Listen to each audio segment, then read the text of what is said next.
It's the homie Fast Coop, and we about to break it down some more. But before we do that, I'm gonna need y'all to like, share, and subscribe to the channel for the boy. Now listen, I know you guys are just wondering what the heck is going on with Diddy's thought process in terms of using freak offs to, get gratification from.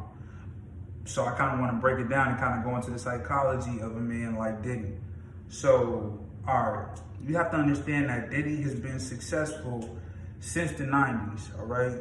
He came into the game, he got a major alley hoop. He worked with some label, and that's how he got connected into these opportunities and kind of being an A&R or a CEO. I try to get the information next video, but right now I'm just freestyling with y'all. So he's been around a different network of people. Even though he's from Harlem, New York, he's been around a different network of people. So he's been able to see outside influences that are outside of his, his race. And these are highly successful men that Diddy's seeing. He might be one of the only few black brothers who get to see how these highly successful men operate. Not only that, but operate with women. All right. So at some point, you probably heard of Hollywood and the rumors that go on in Hollywood with, these parties, these masquerade parties, directors and producers pretty much having to kind of offer actors and musicians, things that they would want in return for sexual gratification, right? So cool, all right? So you gotta understand, Diddy is pretty much neighbors with all these guys in terms of his status, you feel me? So he's been around that for a long time. All right, so even moving forward from there, as a man, right? When you're broke, when you're young, you feel me? You only can do so much with a woman, especially, if that's all you went to. You feel what I'm trying to say? You only can do so much. You may get sex here and there. When you start making more money, you start paying for it. You understand? The average man is not a pimp. Pimps are very rare. Pimps are an exclusion. Pimps are an extremity. Pimps are a minuscule amount of people, you feel me? Whether it's a madam or a PIMP, that's a very small scale. So the majority is squares. Squares are working individuals, and the other majority is people who are tricks, you feel me? And that's how pimps get all that money, because they're outnumbered by tricks, you feel me? There's enough tricks for the whole world to go around, and prostitution has been around since pretty much the beginning, all right? So the average man, when he gets some money, he starts tricking, is what I'm saying. He starts to realize he can pay for it. He starts going into the strip club and doing these things, okay? So that's just the average man when he starts getting some money. Now, when you become successful, when you hit a certain level, maybe it's in the athletic department, you go to the NBA, or you end up being a great lawyer, or you end up hitting the lottery, you end up being a realtor. Now it goes from just paying for transactional sex, you start paying for the experience, you feel me, of a woman. You feel me? She starts hanging around you more often. So instead of just paying for the hour or 2 hours or 30 minutes, now she's kicking it with you for the weekend. Now she's kicking it with you for the week. And it's a different payment method. Although it doesn't feel like you're a trick, you are tricking, you feel me? But you're tricking in a different way. You're not counting it as tricking, and you're lying to yourself because it seems like she's your girlfriend because you guys spend a lot of time together. It even gets to the point where men go for that stripper and they pursue her and they try to take her out of that club and pay for her life. Okay, so that's the next level after tricking, being just a regular trick. The next level is girlfriend experience. Now, following that is when you're extremely successful, when you are that small percent of men who actually gets to experience the abundance of money, now it gets to another level because you don't have to pay for women. The women flock to you. You dig what I'm saying? And even, for some athletes and some realtors and stuff like that, depending on the area that you're in, women still may flock to you. But on average, when you're a superstar, that's another level, and I have to speak about that. Women flock to you. So when you get to that point, you kind of look at things differently because they're so accessible. So you want to start looking for things that are taboo, things that get you off, because you get used to it. It's like, right, if you got a favorite type of corn and you keep watching the corn, eventually you're going to want to watch a different genre. You feel what I'm trying to say?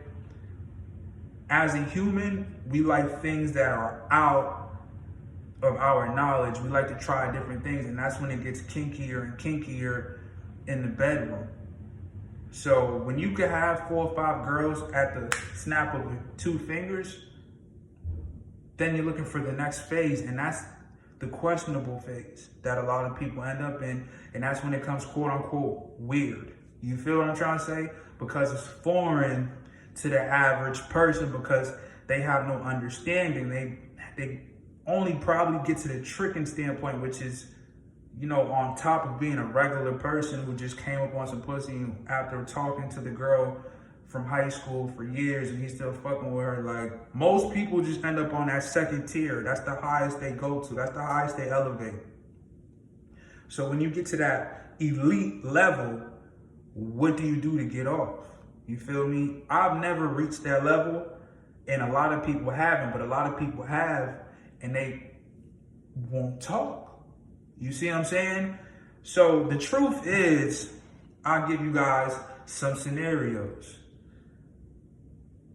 Transgenders is just the truth. You feel me? Because they look like women. They are considered women virtually. They're identical to women online. You feel what I'm saying? So when you look at that, that's one of the things that may become a fetish, right? Some people go into the cuckold space, you feel me? Where instead of doing it, and especially as you get older and you know that you're dealing with a younger girl, I can't lay the business down on her, or I don't have the biggest D, because there are situations where you have the biggest money, but you don't have the biggest thing downstairs. The Jimmy ain't swinging, you feel me? That thing look like a clip, you feel me? There's some instances like that where they're like, you know what? I'll just watch. So that's one of them. Another one of them is the people like Jeffrey Epstein. You feel me? The people who prey on the kids and shit like that. Ghislaine, she was bringing the girls to Jeffrey to massage him. You feel me? And I read the book. He really wasn't smashing them. He just was getting massages from him, and they would give him like a little wank, and then he might play with the, you know what I mean? But I don't really recall him having, you feel what I'm trying to say? Now, what's left? You got the GAY. You see what I'm saying? If you look at a lot of businesses on a corporate level, they have a diversity program or advisory, they advise for diversity. And a lot of people in position are GAY, whether it's on the lesbiano side or it's on the GAY side. So you end up in positions where now there's parties, there's bachelorette parties, there's bachelor parties, all of these things, you feel me? Freak-offs, Hollywood parties. And you are around these elite people and it's regular to them. You feel me? And they don't care what the world has to say because the world isn't in their business. You in their business, you feel me? And they know that they're in your business too. And it is what it is. But this is what I'm trying to get you guys to understand. Like, when something is so accessible to you, you want something different. And I understand that Diddy pretty much wanted to try something different. He got off and he felt like he was more excited watching people perform a show that he directed. You feel what I'm trying to say? Because a lot of that stuff is the same thing as what they do in the pornography department, in the pornography business. Diddy was doing the same thing as a director. He was doing the same thing as Bang Bros. He was doing the same thing as Brazers. He was doing the same thing as Black. And I'm not defending him. I'm just giving you guys visualization of what was going on with Diddy. You feel me? So Diddy was going through role play with Cassie, like, yo, we're gonna do it like this. He's gonna hit you from right here, because he was getting more off on that, seeing somebody that he was attracted to, right? And then also seeing somebody that he's in love with, that he admires, do what he tells them to do. You feel me? So that's what it is. You feel me? Now with Cassie, yes, maybe at the beginning it was weird, but you have to understand that Cassie was in love with Diddy. She loved him. She loved him so much that she was willing to put up with that. And then you know what? She ended up loving it.